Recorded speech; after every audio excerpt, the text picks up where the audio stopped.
Hello, welcome back to the channel, and today it'll be probably a bit of a quicker video. I'll do some full breakdowns going forward, my opinions on March Madness, but the bracket just came out. What a glorious time. I've already filled out a few, because, I mean, what are you not doing if you don't have like 4 or 5 brackets filled out in the first hour? Um, but we just thought I'd start off and just, try to help you fill out your bracket. Now, when you look at the bracket and the things that have happened since 2002, when KenPom was like, first started getting really traction and all that stuff. 19 out of 20. Well, this is from last year, actually. So now it's 20 out of 21 champions have finished in the top 25 in adjusted offensive and defensive efficiency. 5 teams met it last year.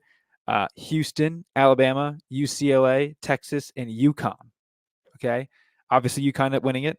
The rest of them didn't do as well, but Alabama won 2 games. You had Houston win 2 games. You had UCLA and Texas win 2 games. So everyone made the Sweet 16 of those teams last year. I will go back and I might look through it last year, and I might tweet something out on my Twitter, which is Twitter handle right there, and mention it. But as for this, those are the teams I have right there. Kansas and Purdue were on the border. Obviously, Purdue lost very early. I don't even remember when Kansas lost. Kansas is a 1 seed that did not make the Sweet 16. So there you go. So I'll talk about both those teams. The first 2 almost Sweet 16 teams. Let me pull up the real bracket for this year. Is Tennessee and Duke are the 2 closest teams where if you expand it to 30, they're both in. Duke is 7th in offense and 26th in defense, and Tennessee is 29th in offense and 3rd in defense. I believe they fell pretty hard after that last game that they lost. Both teams were in it before and then fell out for conference tournament week. So something to keep in mind there. That would mean, I guess, technically Tennessee wouldn't make the second weekend, which they'd lose to St. Peter's, which Zakiya Ziegler, point guard of Tennessee's brother, is actually on the St. Peter's team, which is pretty cool. Or they would lose to one of Colorado State or Virginia or Texas in that group of the 3 group there, the 7 and the 2 10s. And then you look at Duke. This would mean that, using last year only as the only stat there, that Duke would lose to Wisconsin, James Madison, or Vermont. First, obviously, playing Vermont, and then Wisconsin or James Madison. So now, as for the teams that are going to be in that list, we can start with, why not we start with the East region? UConn. Probably not surprising. They are the number 1 team. They are plus 450.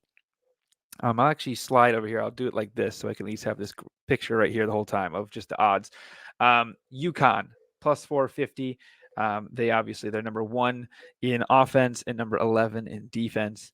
Purdue is the next one. They are 4th in offense and 21st in defense. The other 1 seed, Houston, 17th in offense, 2nd in defense, and then North Carolina, 24th in offense, 6th in defense. So they barely snuck in there. Putting up a billion points against New Mexico State, or NC State probably helped out there. So those are your 1 seeds. The 2 seeds, Arizona and Marquette, are the 2 seeds in there. Arizona is 8 and 12, 8 offensive and 12 defense, and then Marquette is 12 offense and 19 defense. So those are your 2 seeds. 3 seed being Creighton, 12th in offensive efficiency and 24th in defensive efficiency. So those are the 2 there. And then the last one is Auburn, 4 seed, 10 offensive and 4th defensive efficiency. Now, you might be crazy. Obviously, you can look at the odds what I have posted here. They're the 1, 2, 3, 4th best odds. No, 5th, 6th best odds, but they're 4 seed. So that's kind of like the outlier. Like you have the seeds there. It's like 1, 1, 2, 2, 4. Whoa, So, and most importantly, they play UConn in the Sweet 16. That'll be an awesome regional. I don't know exactly what the East is. I think it's in New York, I'd assume, right? But yeah. So the East regional, UConn, Auburn, you can kind of write that one in. Obviously, Houston is there in the South region. They also face against Marquette that fits this criteria. That'd be a good, really good Elite 8 game potentially. You go down to the Midwest, there's obviously 3 teams, Tennessee being on the fringe, but the 2 teams that are in it is Creighton and Purdue in the Midwest. And then North Carolina and Arizona would be that in the West. So those are your, 1, 2, 3, 4, 5, 6, 7, 8 teams. So, it works out pretty well for you this year. I mean, you can just kind of have those teams be in your Elite 8, and odds are you're fine. You'll get one of them right. All 4 1 seeds do fit into it, but obviously not every one seed will advance, but there's some pretty good storylines even in those games. Obviously, you've got Arizona is run by Caleb Love, who transferred from North Carolina. That'd be a cool game. UConn Auburn would just be awesome, just efficiency wise. Houston and Marquette, kind of a gross defensive game with a rather laid back coach in Sampson and the crazy animated coach with Shaka Smart time playing defense on the floor. That could get interesting. Obviously, great coach game as well in a UConn Auburn for intensity wise, but and then Purdue, Creighton, I don't know, but that right there is pretty much what we have for this video. The kind of the point I wanted to talk about there. We can quickly look into some of the other, super crazy efficiency teams, like some teams that are super good on one end and really bad on the other. If I actually have that list up still, the KenPom list. Let me pull it up real quick. Let's see here. I know like Alabama is one of them. Those are the teams you want to be scared of. Like the big upset teams, right? The higher seeds with the crazy, difference between offense and defense. Those are the teams that's like, whoa, something crazy could happen. We'll search by offensive efficiency because those are the more fun teams. So I guess we just do it quickly. Alabama is second in offense, 111th, 112th in defense. Kentucky, fifth in offense, 108th in defense. Illinois, third in offense, 93rd in defense.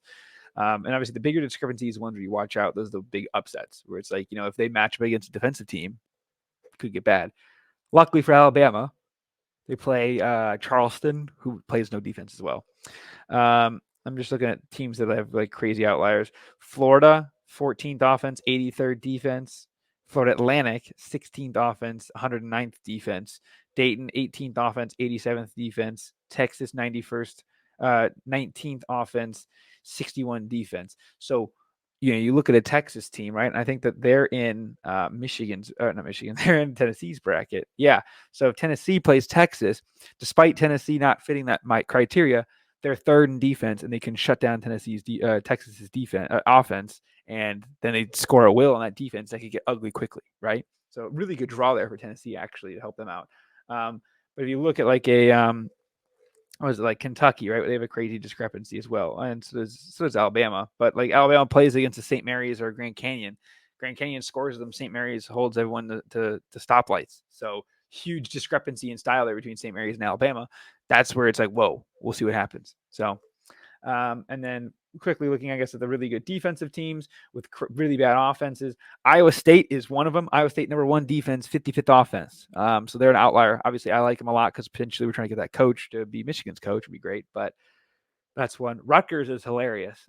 They are fifth in defense, 298th in offense. That's pretty impressive how low that is. Obviously, they're not in the tournament, but I just thought I had to share that one. Virginia is just up there, 194th in offense, 7th in defense. San Diego State and Kansas, two really good defensive teams, both in the 60s on offense. Other crazy ones.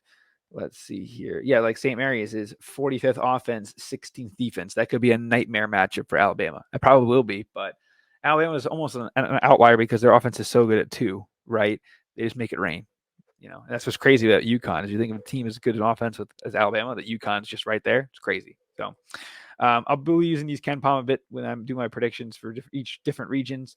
Other crazy ones, I guess, Duquesne, 28th defense, 166th offense. Obviously, you got to factor in who they're playing and stuff, but that's kind of what this does. So yeah, that's pretty much the last outlier I could see there with a crazy defense. So those last few teams, watch out for upsets.